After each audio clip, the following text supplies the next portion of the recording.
Depuis plusieurs années, la Maison de la Danse propose des dispositifs adaptés aux personnes déficientes visuelles.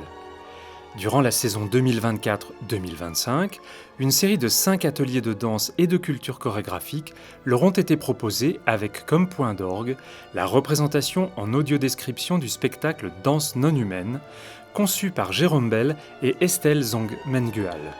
Ces ateliers, menés en complicité avec Valérie Castan, artiste chorégraphique et audiodescriptrice, et Chiara Gallerani, interprète du spectacle, ont exploré la transmission et l'expérimentation du mouvement dansé. À travers cette approche, les participants ont plongé dans l'univers de la danse baroque, ainsi que dans ceux d'Isadora Duncan, Loy Fuller, Pina Bausch et Sergiu Matisse, autant de chorégraphes dont les œuvres nourrissent le spectacle danse non humaine.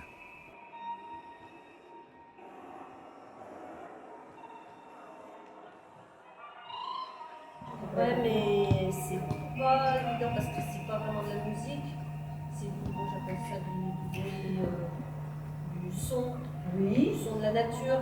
oui, Donc, faut se mettre dedans. c'est ça. D'accord. Bon, on va mettre une musique plus inspirante et puis on va revenir après à peut-être à la musique comme ça. Peut-être on vous déclenche quelque chose. Moi je dis ça. Mais quand vous dites, Non mais je comprends. non mais c'est super, on cherche à dialoguer comme Oui, ça. bah, on va Quand voir vous dites comment- il faut se mettre dedans, dans quoi? Dans ce qu'on entend.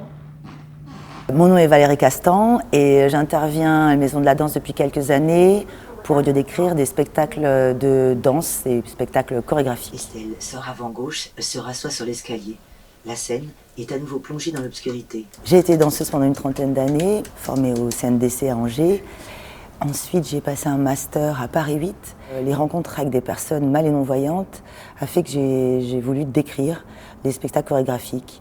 Alors, décrire des spectacles chorégraphiques, ça se faisait pas trop quand j'ai commencé, il y a à peu près 14 ans. Et ça consiste en fait à décrire le mouvement, l'image, enfin tous les éléments visuels, mais surtout la chorégraphie et des corps en mouvement. Dans des positions et interactions différentes, compose à nouveau une situation arrêtée.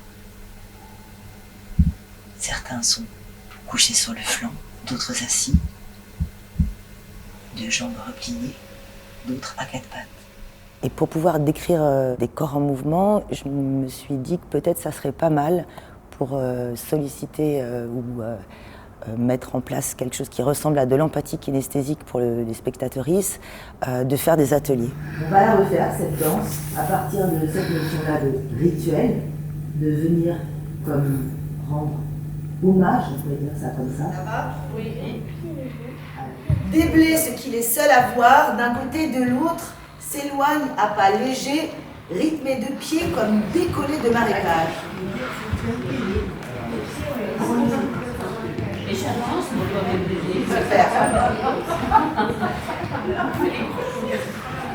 Alors c'est rythmé, mais donc là je le dis pas parce que on entend. La musique, ouais, tu vas Non, c'est pas, on entend c'est pas. Et par ailleurs, l'audiodescription ne le dit pas pour la bonne raison que on entend. Il y a un son qui est émis. Alors je t'aurais dit, fléchi, penché, s'éloigne à pas léger, rythmé de pieds comme décollé de marécage. Donc, quand il se déblaye, c'est ça, les mollets sont partout. C'est comme tu l'entends ça. En tout cas, il continue à déblayer. Ce qui déblaye, c'est les... Ce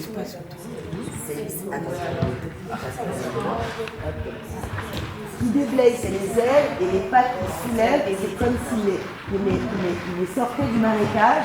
Et il y a un petit rythme, un début de 3 temps.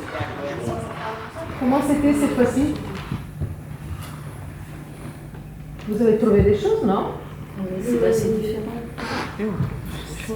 C'était différent, mais quand même tout aussi compliqué, parce que après la vase, essayer de marcher comme ça, de trouver de la nourriture, c'est très compliqué. On ne cherche pas des résultats là, on cherche juste à traverser des matières, des sensations.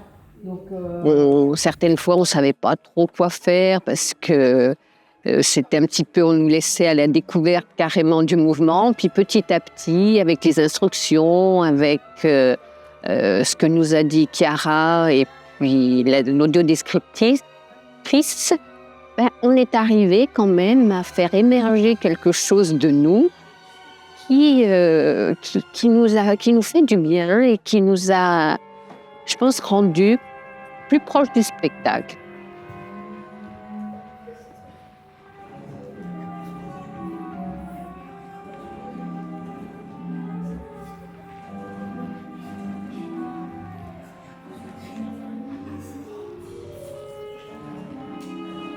C'est vraiment quelque chose d'enrichissant par rapport à la danse, par rapport à l'histoire de la danse. Moi, j'ai trouvé que c'était formidable comme atelier, comme activité. Et puis le fait d'avoir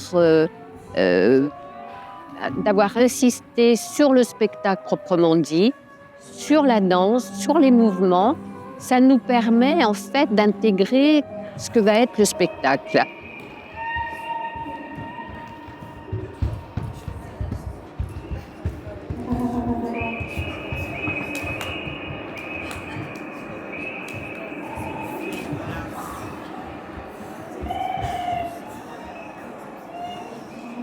Là, on a la chance, pour la description de danse non humaine, de pouvoir faire des ateliers bien en amont et plusieurs, ce qui permet vraiment aux personnes concernées de traverser, je dirais avec plus de temps et de tranquillité, chaque passage dansé du spectacle.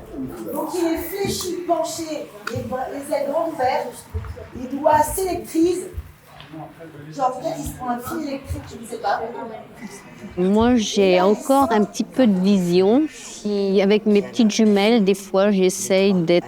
je fais un mixte, en fait, avec mes jumelles. Je regarde, j'écoute, je fais un petit peu un mixte des deux. Quand c'est un peu fort, je réduis un peu, je regarde avec mes jumelles. Mais je reconnais que pour quelqu'un qui ne voit pas du tout, l'audiodescription, c'est formidable. Hein. Les 6 défilent tout sourire sans nous quitter du regard, par cycle ininterrompu de pas rythmé de blues et de petits gestes des saisons. Ensemble, montre une herbe printanière, étendent les bras en herbe haute, montre un soleil d'été, une main levée en tronc, l'autre main balançant feuille automnale, frissonne d'un froid hivernal. Parvenue avant droit, Chiara bifurque. Les 6 à la suite longent le devant de la scène vers l'avant gauche, défilent tout sourire sans nous quitter du regard, une main levée en tronc, l'autre main balançant feuille automnale.